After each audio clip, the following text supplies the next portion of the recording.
Hello everyone. तो आज के हम वीडियो में कैश बजट का क्वेश्चन नंबर 21 कर रहे हैं। तो इसमें लिखा हुआ है from the following information prepare cash budget of a company for March to May. तो हमें मार्च से लेके मई तक का बनाना है, मतलब 3 महीने का कैश बजट बनाना है।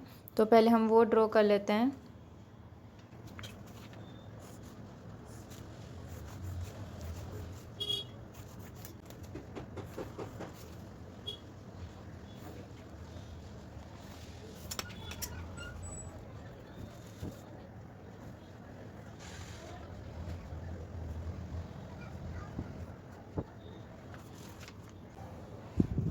तो यहाँ पे फर्स्ट है adjustment cash and bank balance of on 1/3/2012 ₹60,000। तो मार्च का हमें दिया हुआ है कैश बैलेंस।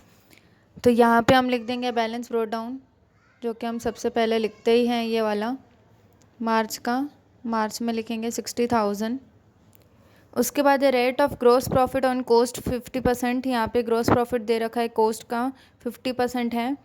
अदर इन्फॉर्मेशन दे रखी है, यहाँ पे मंथ दे रखा है। परचेज ओपनिंग स्टॉक ओवरहेड्स, यहाँ पे सेल नहीं दे रखी है, मतलब हमें सेल निकालना होगा। ओके। फिर है 60% of purchase and sales are on credit terms. 60% जो है परचेज और सेल्स का दोनों क्या है, क्रेडिट टर्म्स हैं।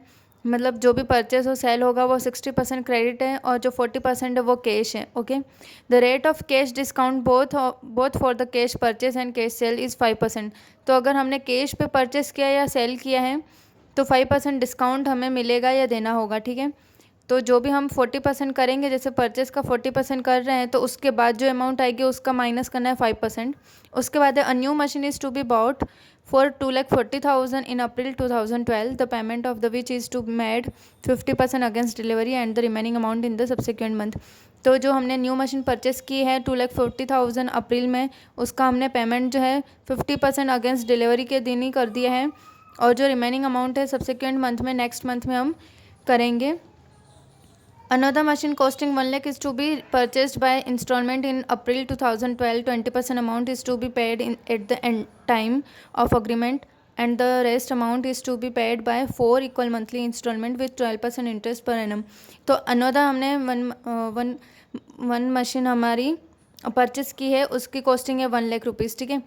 अब हमने वो इंस्टॉलमेंट पे परचेस की है, 20% अमाउंट हमें इमीडिएटली पे कर दिया है, and the rest amount is to be paid by 4 equal monthly installment with 12% interest per annum। तो जो 20% है 1 लाख का 20% 20,000 हमने उसी टाइम पे कर दिया था। बाकी जो है अमाउंट हमें इंटरेस्ट के साथ पर एनम हम 12% इंटरेस्ट का कर गिन के और हम मंथली पेमेंट करेंगे। ठीक है। इक्वली मंथली 4 मंथ्स का है। ठीक है। तो डिवाइड बाय 4 करके हम वो निकालेंगे, तो मैं आपको बता दूंगी कैसे करेंगे। उसके बाद टाइम लैग दिया हुआ है। क्रेडिट सेल का 1 मंथ है, परचेस का 1.5 और ओवरहेड का है 1.25।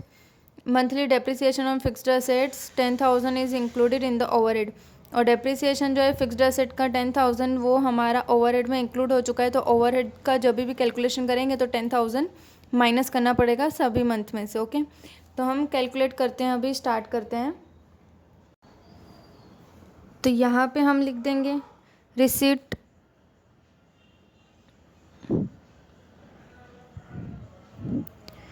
और यहाँ पे हमारा हो जाएगा पेमेंट।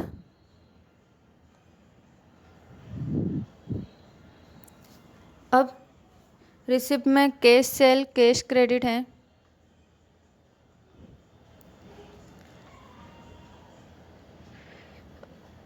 कैश सेल और क्रेडिट सेल, और यहाँ पे कैश परचेस और क्रेडिट परचेस। तो कैश सेल हम यहाँ पे निकालेंगे 2 लाख। कैश सेल तो जब निकालेंगे तब यहाँ पे मैं कैलकुलेशन करके आपको बता दूंगी। पहले परचेस का कैश परचेस हम लिख लेते हैं, क्योंकि परचेस हमें दी रखी है। तो 2,40,000 है कि हमें मार्च का लिखना है, तो 2,80,000 इंटू करोगे 40%, 1,12,000 आया, माइनस 5% करोगे तो 1,64,100। उसके बाद है 3,20,000 इंटू 40% माइनस 5%, 121,600। उसके बाद है 3,60,000 इंटू 40% माइनस 5%, तो 1,36,800। ठीक है, तो ये तीनों हमारा हो चुका है।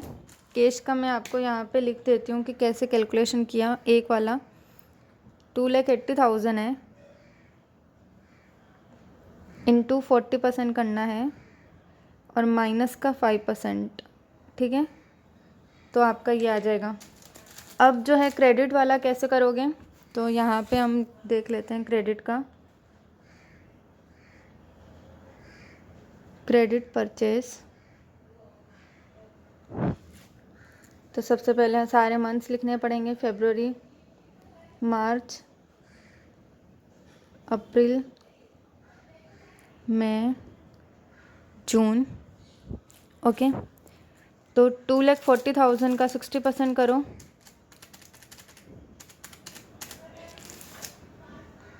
1,44,000। 2,80,000 का 40%, 60% सॉरी, 1,68,000। अब इन दोनों का 50% करना है। ठीक है, टाइम लेग पेमेंट देखेंगे कि कितने। परचेस का 1.5 मंथ है, मतलब इन दोनों का 50% करना होगा डायरेक्ट। ठीक है, 60% है यहाँ पे और 1.5 मंथ हम यहाँ पे कौन सा निकालेंगे, तो इन दोनों का जो है 50%। ठीक है, तो 1,44,000 प्लस 1,68,000, इसका 50% करोगे तो 1,56,000 वो हम यहाँ पे लिखेंगे क्रेडिट परचेस में। ठीक है, वैसे ही अप्रैल का 3,20,000 इंटू 60% 1,92,000 और मई का 3,60,000 इंटू 60% 2,16,000। तो इन दोनों का भी हम 50% करेंगे। 1,68,000 प्लस 1,92,000 इंटू 50%, तो 1,80,000। यहाँ पे लिखेंगे 1,80,000। अब इन दोनों का 50% करेंगे। 1,92,000 प्लस 2,16,000 इंटू 50%, तो 2,04,000। तो ये हमारा क्रेडिट परचेस की पॉइंट हो गई है और हमने कैश परचेस का भी कर दिया। A new machine is to be bought for rupees 2,40,000, तो ये हम इजी पॉइंट है, ये भी हम कर लेते हैं। न्यू मशीन 2,40,000 में ली है और पेमेंट हमने डिलीवरी के टाइम कितना किया, अप्रैल में 50%। तो 2,40,000 इंटू 50% करोगे तो 1,20,000 वो यहाँ पे लिखोगे और जो सब्सिक्वेंट है रिमेनिंग अमाउंट वो हम नेक्स्ट मंथ में देंगे, तो 1,20,000 यहाँ पे। तो ये वाला भी पॉइंट हमारा हो चुका। अब है another machine costing 1 lakh is to be purchased by instalment in April 2012, 20% amount is to be paid in the time of agreement. तो टाइम ऑफ अग्रीमेंट पे हमने 20% दिया है। तो यहाँ पे अनदर मशीन कॉस्टिंग, तो अनदर मशीन लिख सकते हो। कब लिया है हमने, अप्रैल में ही लिया है। 20% तो 20,000, 20% मैं यहाँ पे लिख देती हूँ कि 1 लाख का 20% हमने किया है। ठीक है, अब जो है नेक्स्ट मंथ का हमें निकालना है, तो यहाँ पे वो पॉइंट कर देते हैं। अनदर मशीन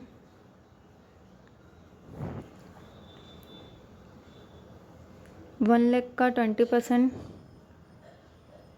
20,000 जो 80,000 है उसका 12% 4 मंथ्स का हमें निकालना है। ठीक है, 12% पर एनम है, तो और 4 मंथ्स इक्वली 4 इक्वली मंथली दिया हुआ इंस्टॉलमेंट। ठीक है, तो 4 अपॉन में 12 किया, 12% इंटू 4 डिवाइड बाई 12, 3,200 ये 4 मंथ्स का आया है। तो हमें क्या करना होगा, 3,200 डिवाइड बाय 4 800, वो क्या करना होगा, यहाँ पे लिख देती हूँ 20,000 प्लस 800,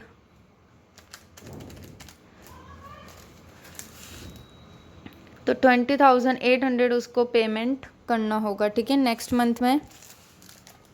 तो यहाँ पे लिखेंगे 20,800, ठीक है। तो आई होप आपको ये पॉइंट समझ में आ गया होगा। उसके बाद है टाइम लेग पीरियड दिया हुआ है, ओवरहेड्स का दिया हुआ है। तो अब हम पहले सेल्स का निकाल लेते हैं, ठीक है, हमारा सेल, फिर ओवरहेड का हम बाद में निकाल देंगे। तो सबसे पहले है कोक्स, कॉस्ट ऑफ सेल।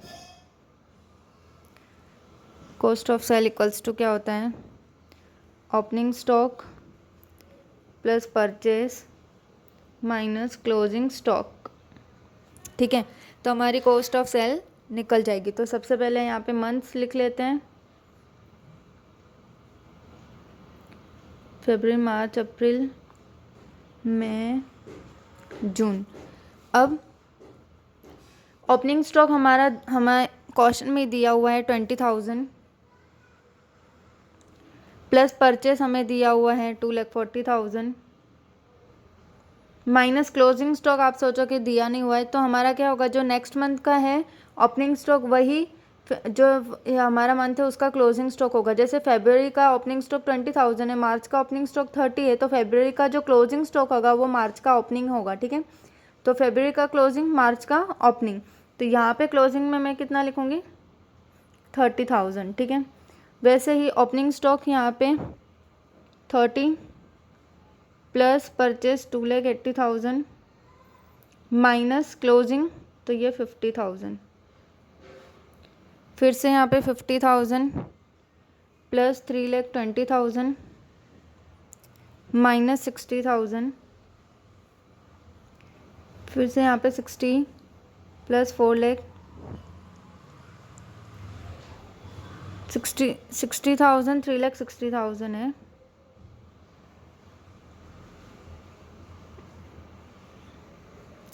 माइनस का 55,000, 55,000 प्लस का 4 लाख माइनस इसका क्लोजिंग स्टॉक। अब इसका हम कैलकुलेट करते हैं, 20,000 plus 2,40,000 minus 30,000, 2,30,000, 30,000 plus 2,80,000 minus 50,000, 2,60,000, 50,000 plus 3,20,000 minus 60,000, 3,10,000, 60,000 plus 3,60,000 minus 55,000, 3,65,000, 55,000 plus 4 lakh, तो 4,55,000।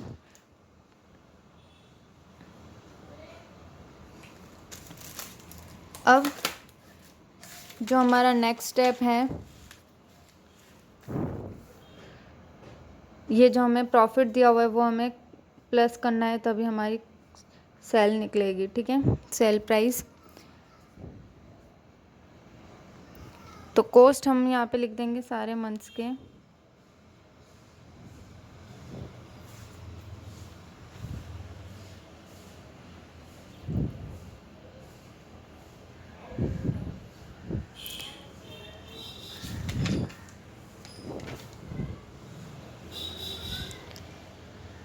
$2,30,000 प्लस 50% प्रॉफिट है तो 50% प्रॉफिट, 2,60,000 प्लस 50% प्रॉफिट,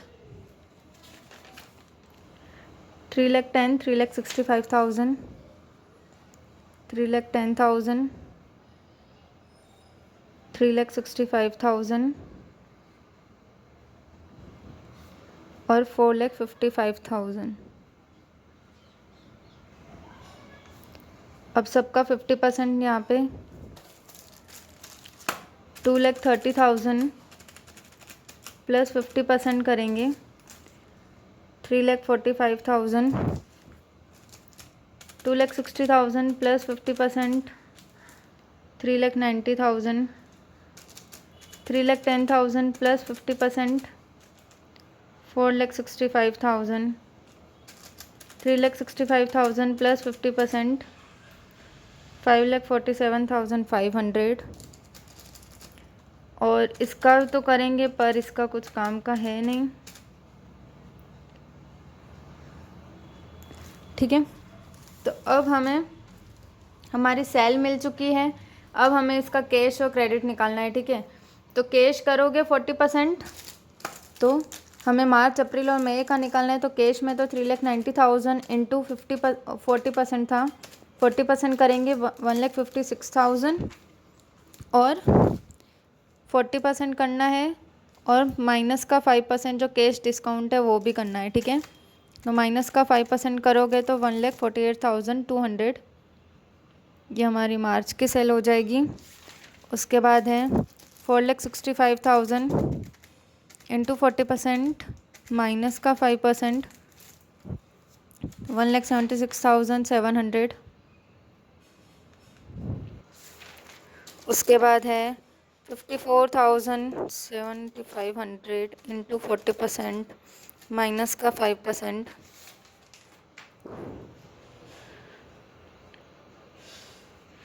तो ये हमने तीनों निकाल दिया। अब क्रेडिट सेल जो है उसका टाइम लेग कितना है, 1 मंथ का है, ठीक है। तो सिर्फ क्या करना है हमें, फरवरी का मार्च में मिलेगा, मार्च का अप्रैल में, अप्रैल का मई में, ठीक है। तो 3,45,000 का 60% करना है, 2,07,000 जो कि हमें मिलेगा मार्च में, तो वो हम यहाँ पे लिखेंगे। उसके बाद है 3,90,000 का 60% करोगे तो 2,34,000, और 4,65,000 का 60% करोगे तो 2,79,000। तो ये हमारा हो गया, कैश और क्रेडिट सेल दोनों हो गए, ठीक है। तो हमारा ये फोर्थ पॉइंट भी हो गया, फिफ्थ भी हो गया और सिक्स्थ भी हो गया, और सेवन्थ जो है वो भी हो गया हमारा। अब जो एट्थ है, मंथली ओवरहेड्स का बाकी है सिर्फ, और मंथली डेप्रिसिएशन वो माइनस करना है। तो यहाँ पे ओवरहेड्स का मैं आपको बता देती हूँ। ओवरहेड्स का यहाँ पे कैसे करोगे, तो जैसे कि 1/4 है, आपको पता है कि इसका 40,000 है, जैसे कि फरवरी का, यह हम सिर्फ मार्च का निकाल रहे हैं, ठीक है। फरवरी का जो 40,000 है उसमें से 10,000 जो है डेप माइनस करोगे, ठीक है। तो 30,000 उसका 25% करना है, और जो मार्च है, मार्च में जो है 50,000 उसमें से 10,000 माइनस करना है, 40,000 का 75% करना है, और इन दोनों का जो है वो प्लस करना होगा, इन दोनों का जो भी निकला। तो 30,000 इंटू 25% 7,500, और 40,000 इंटू 75% 30,000, दोनों प्लस करने हैं, 30,000 प्लस 7,500 37,500, और वो यहाँ पे लिखोगे ओवरहेड्स में मार्च में।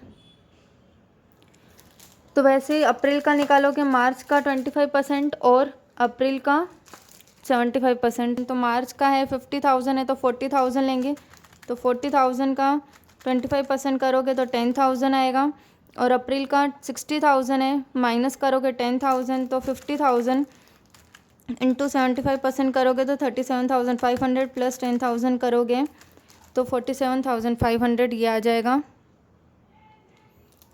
अब मई का है तो अप्रैल का 60,000 है, मतलब 10,000 माइनस करके 50,000 का 25% 12,500, ओके, याद रखना।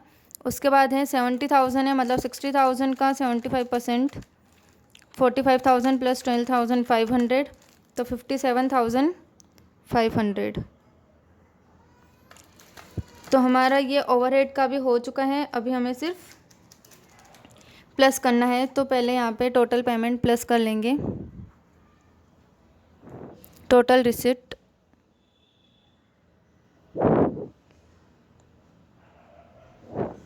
ए और यहाँ पे टोटल पेमेंट बी।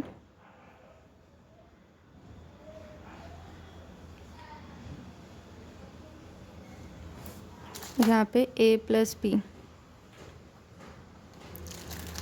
तो 60,000 प्लस 148,200 प्लस 207,000 तो यहाँ पे आ जाएगा 41,5200। उसके बाद है हम ये भी प्लस कर लेते हैं पहले 106,400 प्लस 1,56,000 प्लस 37,500 तो 2,99,900। तो अब हम माइनस करेंगे ए माइनस बी, सॉरी यहाँ पे माइनस आएगा, तो माइनस करेंगे 41,5200 माइनस 2,99,900 तो 11,5300। अब यही वाला हम यहाँ पे लिखेंगे, प्लस करेंगे इसको भी, प्लस 176,700 प्लस 234,000 526,000 और ये वाला यहाँ पे प्लस करेंगे 121,600 प्लस 1,80,000 प्लस 1,20,000 प्लस 20,000 प्लस 47,500 तो 4,89,100 और इसको भी मैं प्लस कर लेती हूँ 1,36,800 प्लस 204,000 प्लस 1,20,000 प्लस 20,800 प्लस 57,500 तो 5,39,100। अब माइनस करना है हमें 5,26,000 माइनस 4,89,100 36,900 और वो यहाँ पे लिख देंगे 36,900 प्लस करेंगे 2,08,000 नहीं है 20,8050 है प्लस 2,79,000 523950 माइनस करेंगे 5,39,100 तो माइनस का आएगा यहाँ पे 15,150। ओके, तो आई होप आपको ये क्वेश्चन समझ में आया होगा कि हमने किस तरीके से किया। अगर कोई डाउट हो तो आप कमेंट करके पूछ सकते हो। Okay, thank you.